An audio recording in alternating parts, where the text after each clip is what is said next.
It is the Flow Friday Night Sports Show, and let's have a look now at Northeastern football. Peter Meyer is on location today. First of all, Peter, how are you? Good, thank you, and how are you? We're both going real well. Tell us, Royal Show, sounds like some sales going on down there. And your wife, she's already informed me to keep Peter away from the sales down there. Must be one of the sheep sales of some sort, Peter. Oh, yes, well, it's the normal sale we have after the Adelaide show, and of course, no Adelaide show, but they've been kind enough to let us conduct our ram sale here today, as we did last year too when COVID hit. So excellent. Yeah. And there's quite a crowd here, and it's pretty warm in the shed, I can tell you, too. I'll bet it was pretty warm on the field last week. We'll have a look back to the A-grade final, semi-final action it was. And on the Saturday, we had the second semi-final, or if you like, the qualifying semi-final. The winner of this was through to the grand final. And unfortunately, Flowman, your Southern Saints went down to BSR. Yeah, they did, Peter. I'm absolutely devastated. So tell me how these BSR boys, your boys, got over my boys. Well, it was an interesting game because, as you know, a couple of weeks beforehand we played at Udunda, and the result was different. Southern Saints got up. But I think Kane Stewart, the coach of BSR, done a bit of work during the week, and the game was... Well, BSR came out firing, and in the first quarter they were very strong at their tackling and very hard at the ball. And as the game went on, it gradually got on top of Southern Saints. And in Southern Saints' defence, I think they played the week before at Manoora, where we're playing this week, and the ground was very hard. And I reckon they might have lost a bit of run in their legs from that hard ground. Just took a little bit out of them, but. For the Saints, it was Hardy booting 3, and for BSR, they only had the 2 multiple goal kickers in Moller and Weckett. For the Saints, it was Eagle Pryor and Kimpton, along with Floyd, named in their best. Slade, Harsma, Longbottom, Martin and Cousins named in the best for those Tigers, who march into another grand final, Peter. Yes, 5 in a row they've been in, and they are looking the goods at the moment, as long as they can keep everybody happy over the next week or 10 days. Yeah, I'll tell you what, Happy's a Tiger, winning a lot of grand finals, as you've said, 3 out of the last 4, and their 5th entry to a grand final. We'll leave the next game because it was an absolute thriller. It went right down to the wire on Sunday, Peter. RSMU 6-8-44, Midman 6-7-43. Oh, what a thrilling game, and out go the Eagles, but not by much. No, it was very close. Very close. In fact, I thought the Eagles might get up because, you know, they had kicked 1 goal 4 in the last quarter to RSMU's 1 goal 1. So it was just couldn't hit that little soft spot where they could get one through the big sticks and hit the front. But it was exciting. It had the crowd on their toes, and it was certainly a fitting end to both sides that gave their all. Absolutely. So, unfortunately for Midman, they'd be devastated. They trailed by only 4 points at three-quarter time, and try as they might, they just couldn't overcome them. They kicked 1 goal 4 in the last quarter, which just wasn't enough. In the end, they've failed by just the solitary point. What a horrible way to go out. But RSMU march into the preliminary final. For RSMU, Clark was the major goal kicker. He booted 3. Sandow booted 2 for Midman. The rest were all singles. Higher, Road, Connell and Ball named in the best for RSMU.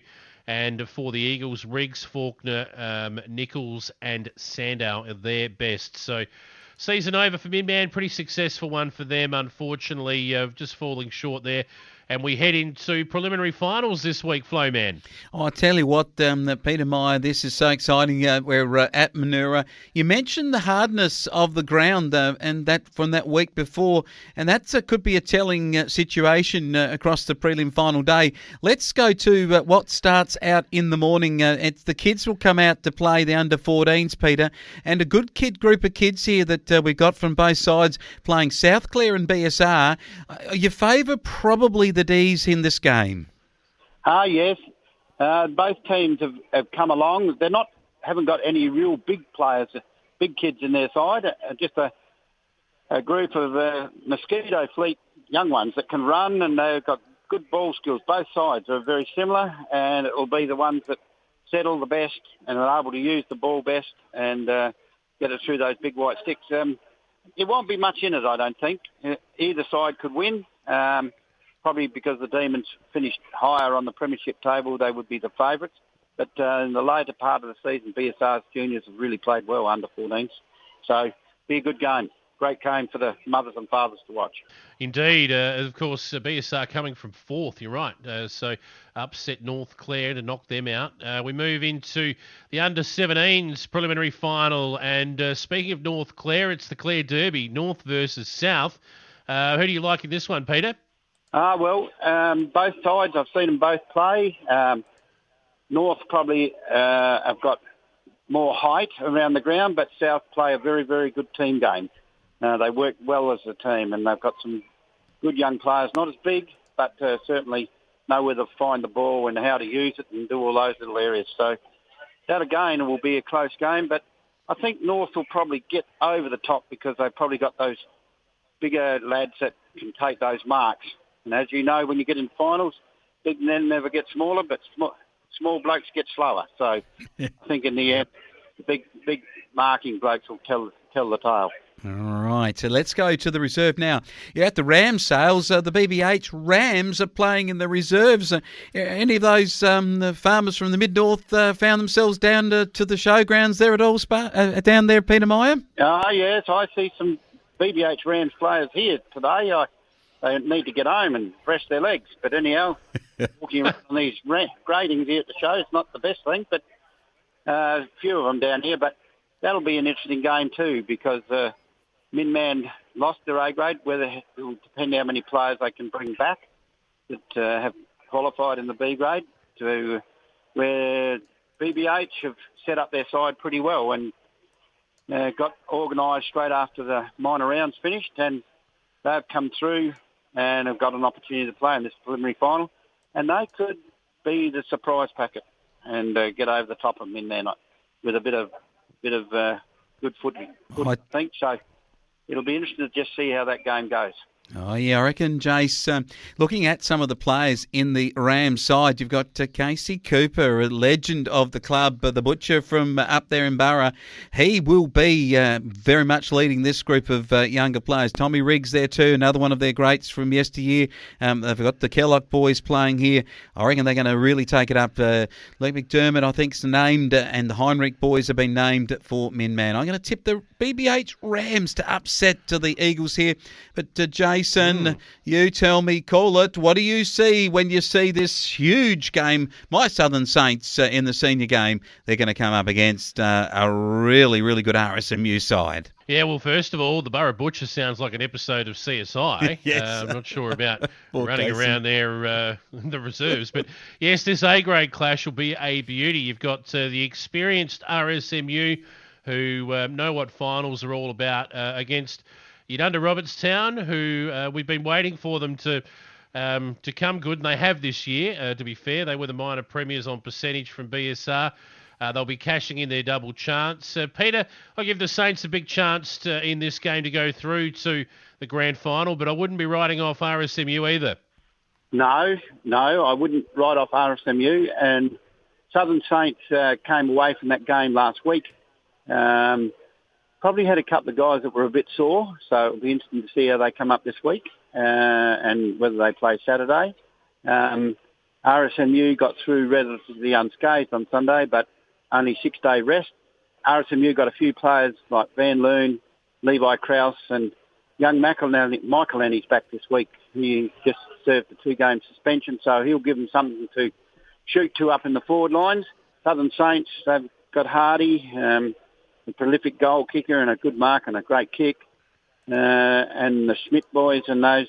And I think probably the way they finished on the premiership table, you would have to favour the Southern Saints to get over the line. What a game of football it's going to be, Jace. It's going to be a fantastic one. Just your thoughts, Jason, and how you've seen the final series and what the Saints got to do to beat RSMU? Well, they've got to get the ball in the hands of Hardy. He's the leading goal kicker for the season, and if he can get on top and they kick a score, then they'll win. That's where RSMU have struggled a little bit this year in Northeastern footy, is consistently being able to kick a score. So I think you give the advantage there to the Saints, and if that's the case on a I won't say a quick track at Manoora, but I mean the sun's been shining for the last couple of days, and I know the weather conditions are supposed to change a little bit late tomorrow, but I think the Southern Saints might just jump out the blocks and be a touch too good for RSMU, but it's going to be a belter. I don't think there'll be any more than a couple of kicks in it at the end of the day, Flowman. All right, Peter Meyer, I would let you get back to make sure those boys from Borough that are out there at the ram sale don't to bring too many rams home, and I'll better make sure for your wife that you don't bring too many home either, Peter. No, I want to sell some, so I won't be taking too many home, I hope. Good stuff. Peter Meyer selling at the ram sale. You watch out, you boys from Borough. You might end up with some of Peter's sheep, but we'll catch up with you with the grand final coming in NEFL. You have a good time down there in Adelaide, and we'll catch you next week. All the best.